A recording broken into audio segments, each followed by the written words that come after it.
सबसे पहले बड़ी खबर जिला कठुआ से आ रही है, जहां पर एक बार फिर बादल फटने के वाक़ा पेश आया है, जिसके नतीजे में 7 अफराद की मौत हुई है। जिला कठुआ के गाछी इलाके के अंदर ये आज सुबह ये वाक़या पेश आया है, जिसके नतीजे में अब तक मरने वालों की तादाद अब 7 तक पहुंच चुकी है, जबकि 7 अफराद जख्मी हुए हैं, जिन्हें अस्पताल ले जाया गया। इस वाक़े ने जिला इंतजामी के 3 मुख्तलिफ मकामात पर तबाही मचाई। इस वाक़े से और इतलात के मुताबिक बादल फटने से कई रिहायशी मकानात, मकामी पुलिस स्टेशन, रेलवे ट्रैक और नेशनल हाईवे समेत मुल्हिका इलाकों के कई हिस्से मुतासर हुए हैं। कई रिहायशी मकानों को नुकसान भी पहुंचा है। आपको बताते चले कि बड़ी और अहम खबर जो इस वक्त कठुआ से आ रही है कि कठुआ में 3 अलग अलग मकामात पर बादल फटने के वाक़यात पेश आए हैं, जिसके नतीजे में अब तक 7 अफराद की मौत जबकि मजीद 6 दीगर जख्मी हुए हैं। और इस वाक़े के बाद ही बादल फटने के बाद ही जो सैलाबी सूरत हाल पैदा हुई है, उसके नतीजे में जो पानी है वो रिहायशी इलाकों के अंदर दाखिल हुआ है, जिसके नतीजे में कई रिहायशी मकानों को नुकसान पहुंचा है, रेलवे ट्रैक को नुकसान पहुंचा है, पुलिस थाने को भी नुकसान पहुंचने की इत्तलात मौसूल हो रही है। कठुआ के जोड़घाटी इलाके के अंदर बादल फटने से एक बड़ा हादसा पेश आया है और इस हादसे में अब तक जो मरने वालों की तादाद है वो 7 पहुंच चुकी है। और इन मरने वालों की जो शिनाख्त है रेणु देवी है, जिनकी उम्र 39 साल बताई जाती हैं, राधिका जो कि परवीन सिंह नामी शख्स की उनकी बेटी है, उनकी उम्र 9 साल बताई जा रही है, जो कि बागरा जंगलोट तहसील कठुआ के रहने वाले हैं।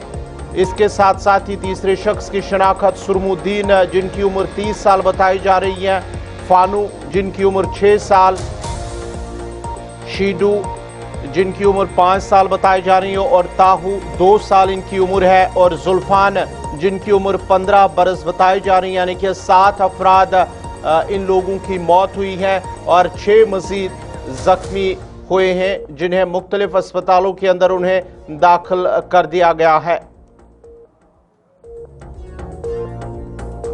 किश्तवाड़ के बाद अब कठुआ के अंदर भी इस तरह की इत्तलात हैं कि वहां पर भी बादल फटने के नतीजे में 7 अफराद की अब तक मौत हो चुकी है,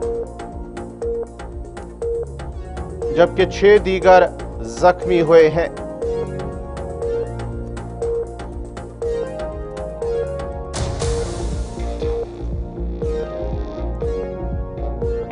इस खबर पे मजीद तफसीलात के लिए हम सीधा चलते हैं कठुआ अपने नुमाइंदे रंजीव मेहता के पास। रंजीत, जरा अपडेट कीजिएगा, क्या कुछ तफसीलात हैं? अब तो मरने वालों की तादाद बताई जा रही कि 7 पहुंच गई है और रिहायशी मकानों को नुकसान की इतलात है, रेलवे ट्रैक को नुकसान है, पुलिस थाने को नुकसान की इतलात है।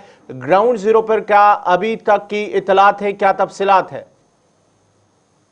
देखिए गौहर, मैं यहाँ पे बताऊं कि देर रात को जो बारिश हुई उसमें से आज तड़के जो क्लाउड बस्ट हुआ है, बादल फटने की घटना है, वो 3 जगह पे कठुआ इलाके की बात करूं तो 3 अलग अलग जगहों पर बादल फटा है।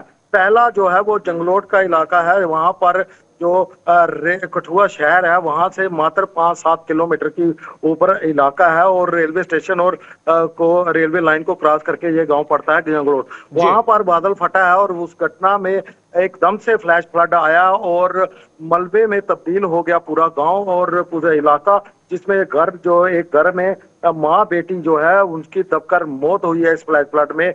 और उसके बाद दूसरा जो जगह है बादल फटने से वो घाटी जो राजबाग थाना क्षेत्र का इलाका है, घाटी का इलाका, उसका गांव है जोड़े गांव है। वहां पर जो बादल फटा है और जिसके कारण पहाड़ी का एक बड़ा हिस्सा भूस्खलन होके जिसमें 30 से 40 घर इसकी चपेट में आए और इनमें से वहां पर 5 लोगों की जो है शुरुआती दौर में पहले 4 बताए गए, फिर 5वें की भी डेड बॉडी वहां से बरामद की गई और वहां पर करीब 6 लोग जो है वो जख्मी भी पाए गए हैं। जिसके चलते इस इलाके की बात करूं तो एक बड़ा हादसा हुआ है। और तीसरी जगह जो बादल फटा है वो डिंगाम इलाके में बादल फटा है, वहां पर भी काफी नुकसान हुआ है, कई घर इसकी जद में आए हैं, लेकिन वहां पर जानी नुकसान की अभी कोई खबर जो है वो सामने नहीं आई है। लेकिन सड़कों की बात करूं, घरों की बात करूं तो काफी नुकसान हुआ है। तरनार नाला, उज दरिया की बात करूं, चाहे कठुआ के शहर के पास हार खड्ड, तो तीनों पानी से जहां पर लबालब पानी से भरे हुए थे, क्योंकि 100 मिलीमीटर से अधिक बारिश जो है आज सुबह 2 घंटे में कठुआ में रिकॉर्ड की गई। अपने आप में जो एक रिकॉर्ड है कठुआ के इलाके की बात करूं, क्योंकि पहले पहाड़ों में, ऊंचे पहाड़ों में बादल पड़ता था, अब मैदानी इलाकों की तरफ भी बादल फटने की घटनाएं होने से काफी ज्यादा नुकसान हुआ। कठुआ शहर की बात करूं तो आज तड़के से ही कठुआ शहर में बाढ़ जैसे हालात थे। शहर के बीचों बीच बहने वाला नाला जो है वो एक दोनों और तरफ चीज से मैं आपसे ओवरफ्लो हो जानना चुका था। चाहूंगा, जहां पर ये जानी नुकसान हुआ है, क्या वहां पर कुछ लोग मिसिंग है कि या जख्मी जो है सिर्फ वहीं तक है, कि कुछ लोग जख्मी, जो इनकी इतलात हैं कि 6 से 7 लोग जख्मी हैं, क्या वहां पर कुछ लोग मिसिंग है? देखिए, प्रशासन की तरफ से मिसिंग की कोई रिपोर्ट अभी दर्ज नहीं की है, लेकिन जिनकी मौत हुई है उनको लेकर जरूर प्रशासन की तरफ से घोषणा की जा चुकी है, और जो घायल है उनका भी पता चला है, और उनको अस्पतालों में, विभिन्न विभिन्न अस्पतालों में उनका इलाज जो है वो चल रहा है। तो इसमें कठुआ का पुलिस स्टेशन इसकी जद में आया। कठुआ का ITI रोड जो है वो पूरी तरह से धराशायी हो गया। कई मोहल्ले जो उस नाले के किनारे, बीच दरिया के किनारे थे, काफी लोग जो है इस बाढ़ की चपेट में फंस गए। पानी जो है लोगों के घरों में घुस गया, जिसके कारण लोगों को काफी मुश्किलात का सामना करना पड़ रहा है। लेकिन काफी ज्यादा नुकसान होने से का हुआ है यहाँ पर, जिसके लिए प्रशासनिक अधिकारियों से जब हमारी बात हुई तो उनको कहना था कि टीमें जो है वो फील्ड में भेजी जा चुकी हैं, आंकलन किया जा रहा है कितना नुकसान हुआ है। लेकिन NDRF, SDRF की टीमें और उसके साथ जम्मू कश्मीर पुलिस, अर्धसैनिक बल जो है वो लगातार रेस्क्यू ऑपरेशन जो है ये विभिन्न विभिन्न इलाकों में चलाकर लोगों को सुरक्षित स्थानों की तरफ लेके जा रहे हैं। आखिर पर आपसे जानना चाहूंगा कि कठुआ के अंदर इस वक्त मौसम किस तरह का है? देखिए, अभी जो मौसम है वह बादल छाए हुए हैं, लेकिन जो मौसम विभाग की पेशन गोई है उसके मुताबिक अगले 48 घंटों में फिर से बारिश और बादल फटने की घटनाओं का अंदेशा जरूर जताया गया है। और जो हमारे सांसद हैं, जो इस इलाके के MOS केंद्रीय मंत्री डॉक्टर जितेंद्र सिंह ने भी ट्वीट करके जानकारी दी है कि हर संभव सहायता और रेस्क्यू के लिए सहायता जो है वो टीमें वहां पे पहुंच चुकी हैं। बहुत बहुत शुक्रिया रंजीव मेहता, तफसीलात फराहम कर रहे थे कठुआ जिले से, जहां पर 3 अलग अलग मकामात पर इस तरह के वाकयात पेश आए हैं और जहां पर 7 लोगों की मौत हो चुकी है, जबकि 6 दीगर जख्मी हुए। रेस्क्यू ऑपरेशन चलाया जा रहा है। जी, जब बादल फटा है उसके बाद ही जो सैलाबी सूरत हाल पैदा हुई है, उसकी वजह से लोग उसकी जद में आ गए हैं।